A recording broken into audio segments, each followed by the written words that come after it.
tipo de comando dos norte-americanos? Como é que eles se referiam à tropa? Eram muito rigorosos? Eles são rigorosos, eles são. O Quinto Exército era Quinto Exército, não sei se eu posso falar que era negro, né? Mas era negro. Era o Quinto Exército negro, está entendendo? Agora, não incomoda. A gente sabe que era determinado naquele lado lá, Fifth Army. Você era designado para ir para aquele lugar, mas o comandante também era brasileiro, viu? A gente não estava lá naquele comando dele, mas comandado por brasileiro. Tinha um intermediário, né? Um comandante intermediário. Eu não entendi direito o que o senhor falou desse comando negro, batalhão negro. Não, era de americano ou de brasileiro? Não, o negro é americano. Ah, tá. Porque o americano é o seguinte, lá tem uma coisa, o negro ele tem direito a uma coisa e não tem direito a outra. Não tinha, não sei se ainda tem, mas era separado. As tropas americanas que estavam lutando junto com as tropas brasileiras, tinha só o batalhão dos negros. Era separado. O senhor achou isso estranho, quando o senhor viu que os americanos separavam soldados brancos de soldados negros? Não, porque o americano todo ele era negro. E o Só negro, não tinha branco? Era misturado, porque o Quinto Exército dele era negro. Deixa eu só entender, seu Célio. Com relação à tropa americana, só haviam negros? Na tropa americana? Não, tinha os brancos também. Tinha tropa, mas eles... que era determinado em determinado lugar lá na coisa, eles tinham os brancos e os negros. Eles eram separados. Entendi. Até hoje é conhecimento de todo mundo que eles eram divididos, né? Certo. E como é que foi em campo de batalha, quando o senhor entrou no cenário da guerra?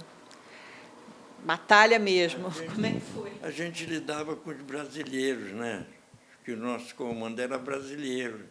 A gente estava no Quinto Exército, mas tinha o comando brasileiro, tinha o coronéis, tinha o capitão, tinha tudo. Está entendendo? A gente recebia a ordem deles. Mas eu digo assim, eu estou assim tentando acompanhar o senhor. Foi uma grande emoção quando o senhor viu o navio, né, que o senhor ia embarcar. Mas eu queria saber também o cenário de guerra, quando você realmente entra em campo, a batalha. Como é que foi esse momento para o senhor? Chegou lá, você estava entregue a Deus e mais nada.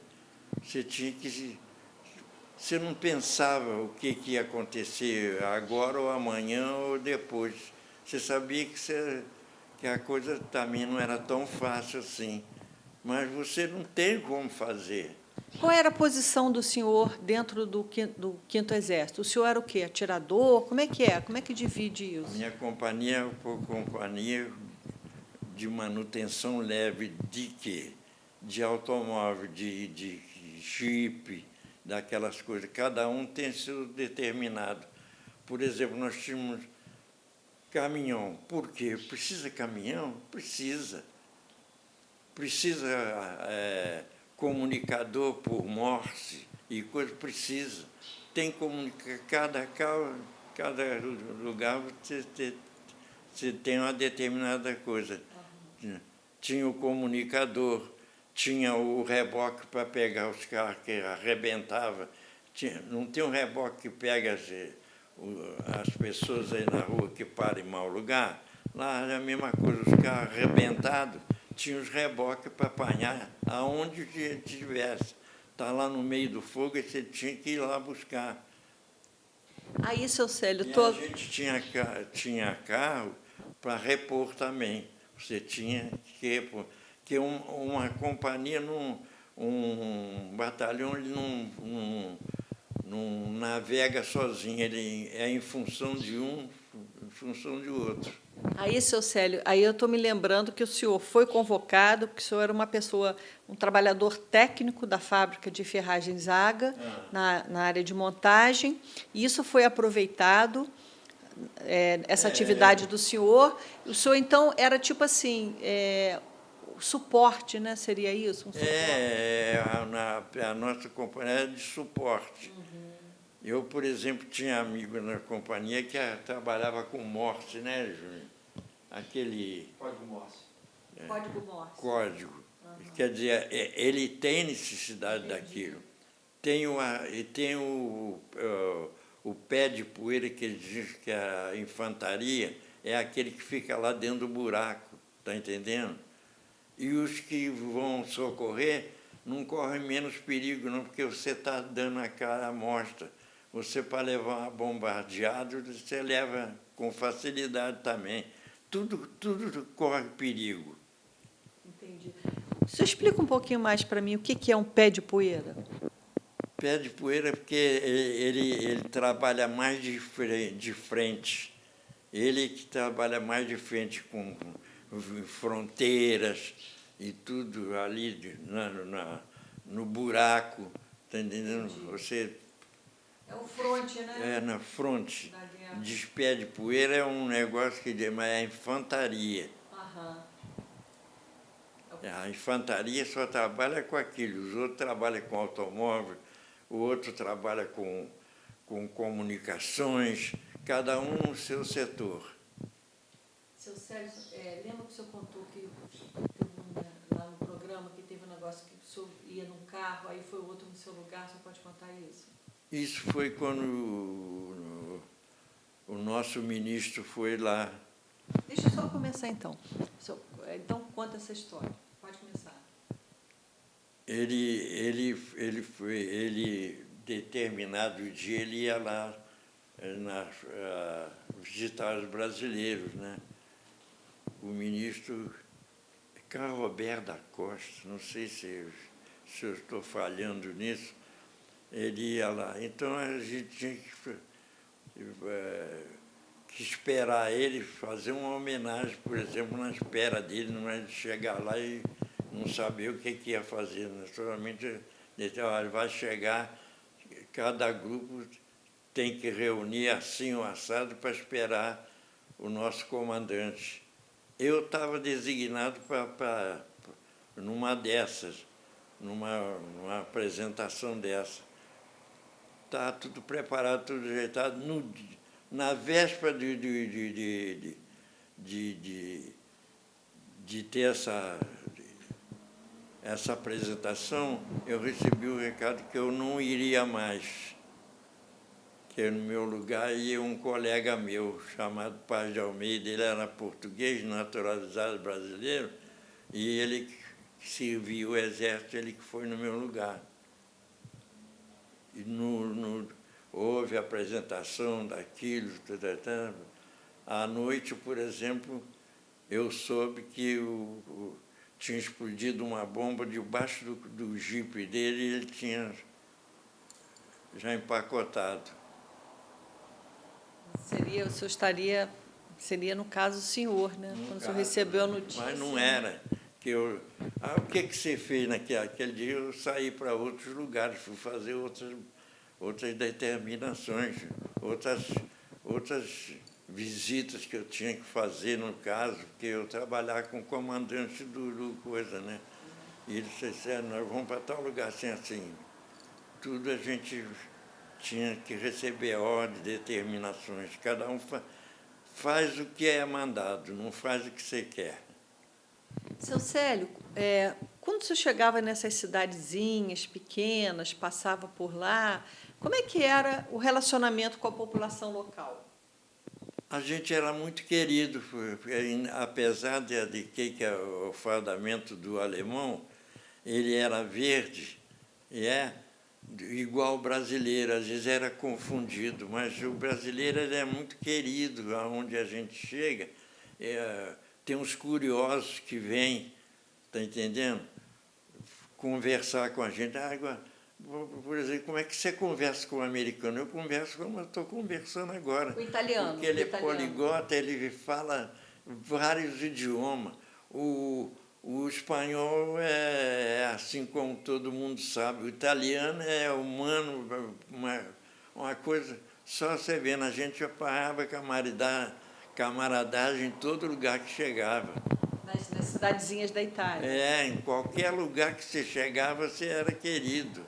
Que eles sabiam que o brasileiro estava dentro da Itália, apesar da farda ser igual a do alemão. Certo.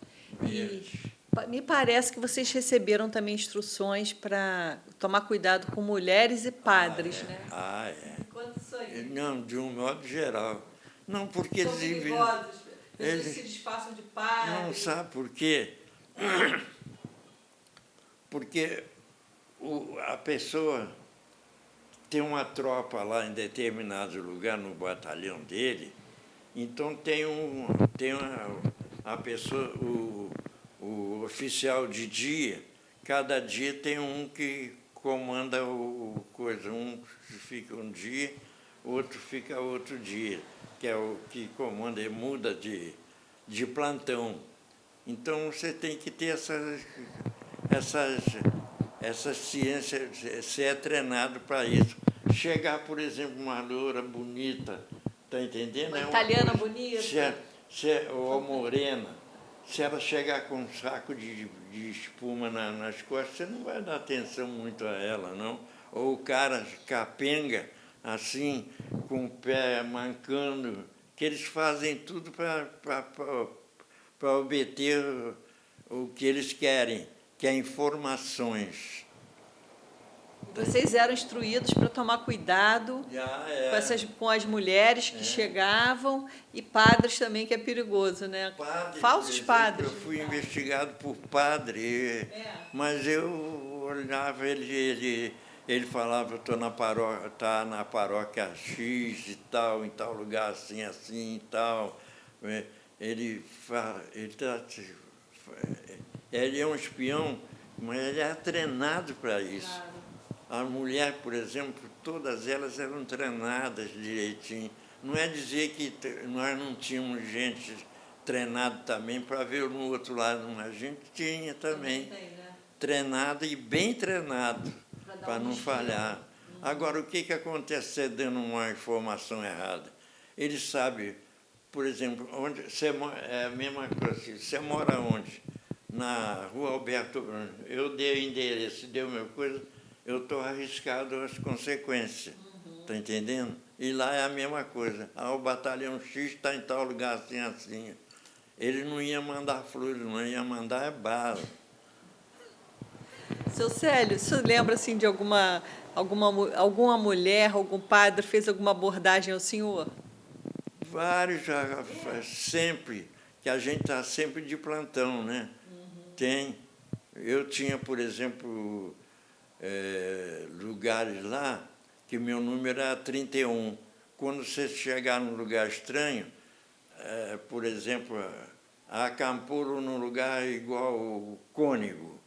Então, eu sabia que aquele lugar era Cônego e que eu ia tirar o meu plantão naquele horário. Então, eu estava bem instruído para ter cuidado que você não pode falar nada, a não ser no código ou tratando em serviço.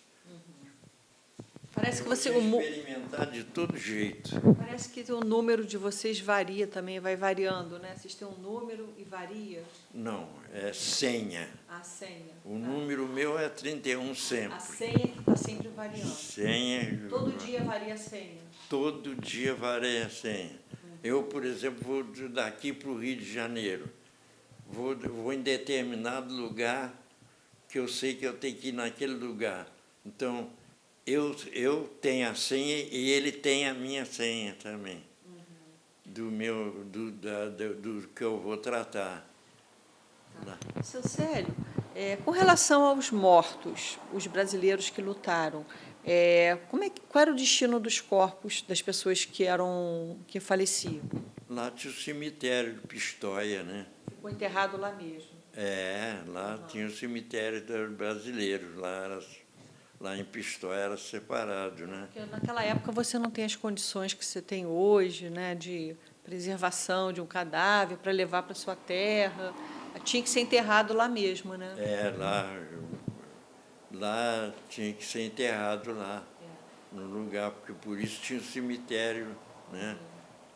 Agora, seu Célio, a gente está falando da guerra, né? Como é que é, assim, como é que é o dia a dia de uma pessoa que está na guerra? O que ele pensa? Aquela coisa assim, eu não sei se eu vou estar vivo amanhã. O que passava pela sua cabeça? Não, você não pensa nisso. Eu falo por mim, eu não pensava. Eu sabia que eu estava ali, que um dia ia acontecer alguma coisa, que eu ia voltar, ou que eu não ia. Você fica num meio termo que você não sabe o que vai ser da sua vida.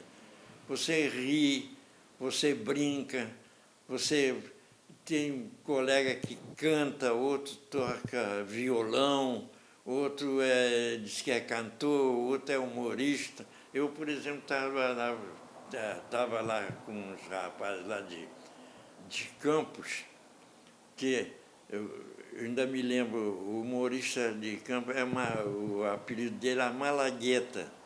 Ele contava coisas do Arco da Velha. Tinha um outro que era cantor. Ele é da emissora de Campos.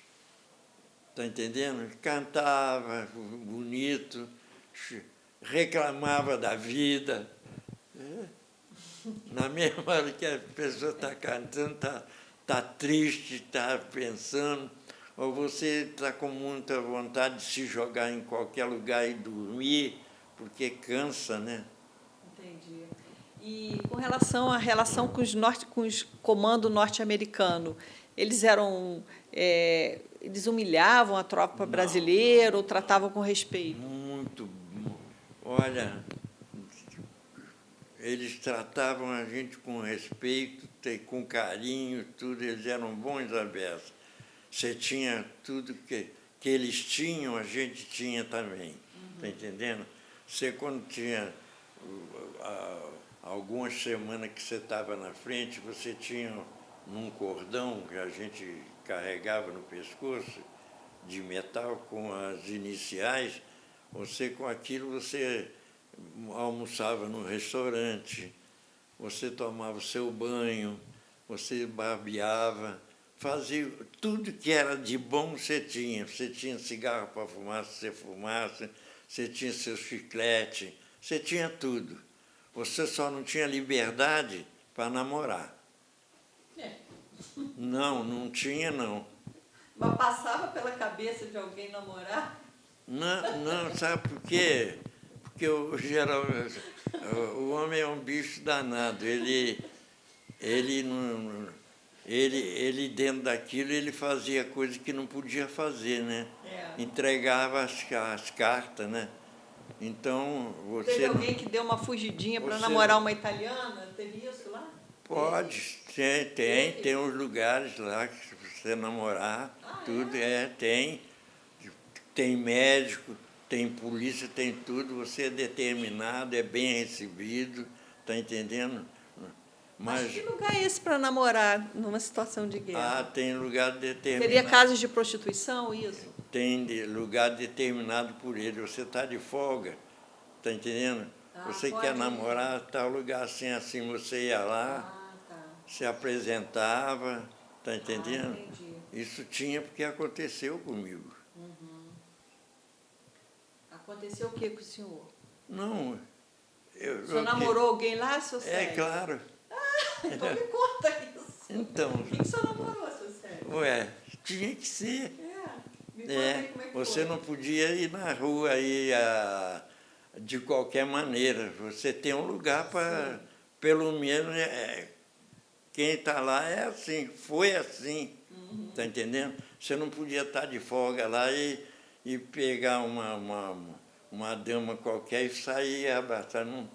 Ele não admitiu isso, não. Tinha um lugar certo para ir. É, Aí, quando o senhor fala um lugar certo para ir, a gente está falando de uma casa de prostituição, é isso?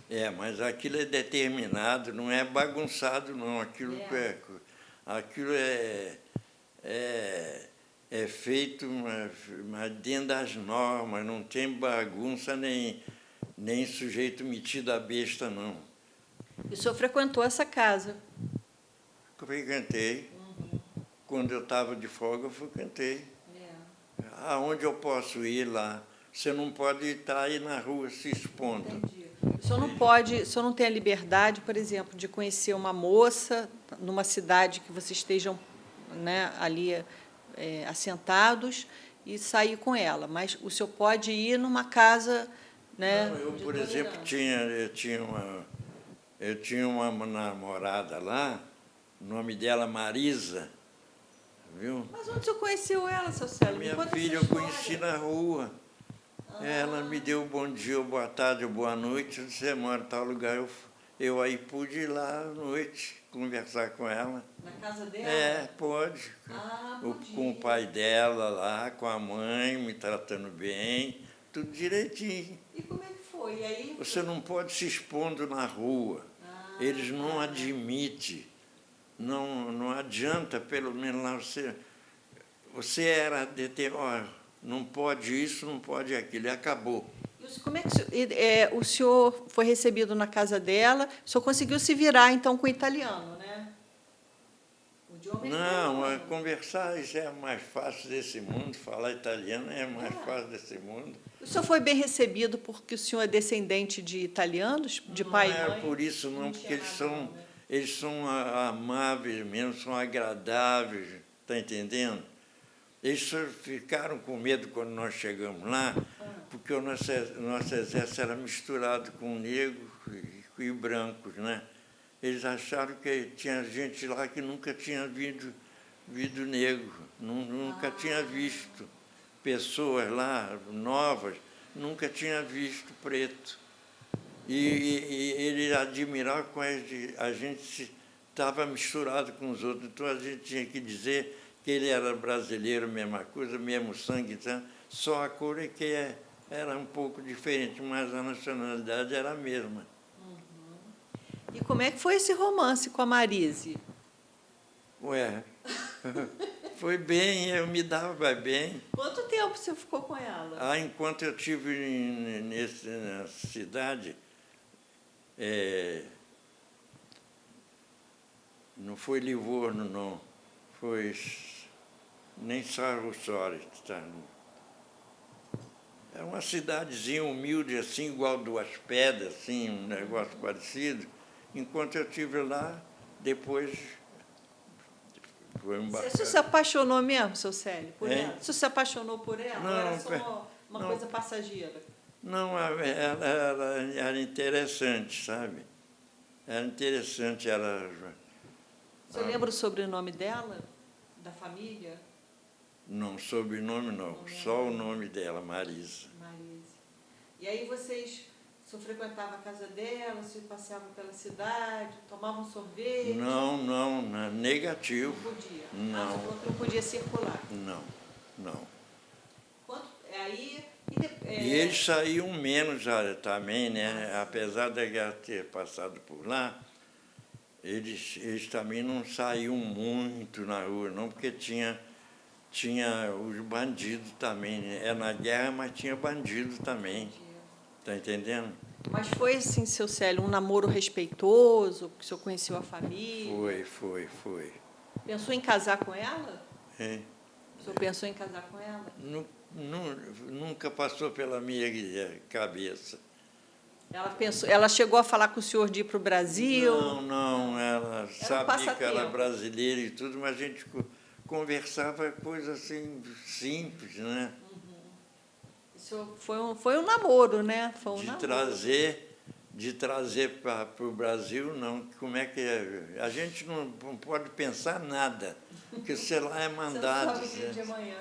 Depois, só para pular um pouquinho, depois que o senhor retornou ao Brasil, vocês trocaram correspondência? Não. Nenhuma. Acabou ali, né? Eu só deixei uma correspondência em Recife, e aquilo me causou um problema. O que foi?